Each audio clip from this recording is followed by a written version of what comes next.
Welcome back. This is part 84 of things that your vet staff wishes you knew, and we are still covering urinalysis. This is part 4 of urinalysis. If you have not watched the previous 3 videos, I do recommend you go do that because I've been building off of each one. As promised in the last video, I am going to finish talking about the urine dipstick values, but if I have enough time, I'll cover the next portion of urinalysis. The first value I'll discuss in this video is blood, and blood can show up in the urine for several different reasons, including inflammation, urinary tract infections, bladder stones, trauma, crystals, and sometimes even contamination from how the sample was collected. For example, if a urine sample is collected through cystocentesis, where a needle is used to collect urine directly from the bladder, you might occasionally see small amounts of blood, especially when the bladder is already angry and inflamed. Next are leukocytes, or white blood cells, and in theory, seeing them in the urine could mean infection or inflammation. However, this is one area where veterinary medicine differs from human medicine. The leukocyte pad on urine dipsticks is considered unreliable in dogs and cats, and false positives happen fairly often. So instead of relying on that urine dipstick value alone, we pay much closer attention to the urine sediment, where we actually look at the urine under a microscope to identify things like white blood cells, bacteria, crystals, and other abnormalities.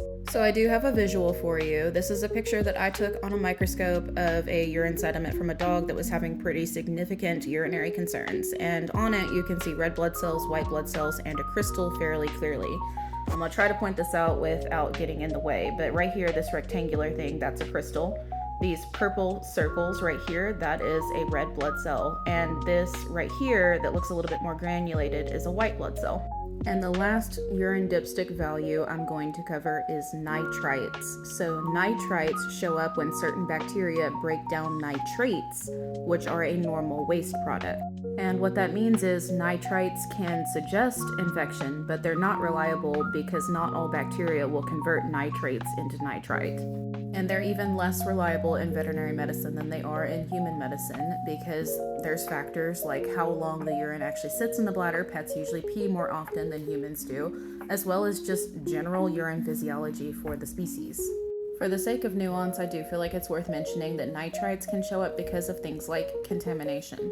So if it was a free catch sample or the container that we pulled it out of is not sterile, you can have environmental bacteria that might be causing it to show up positive for nitrites when in reality they don't really have a bacterial UTI. And that's everything I'm going to cover for urine dipstick values. There's not enough time to start another topic right now, so I guess I'll see you in the next one. Let me know if you have any questions or suggestions on what else you want me to cover. Love you guys, bye.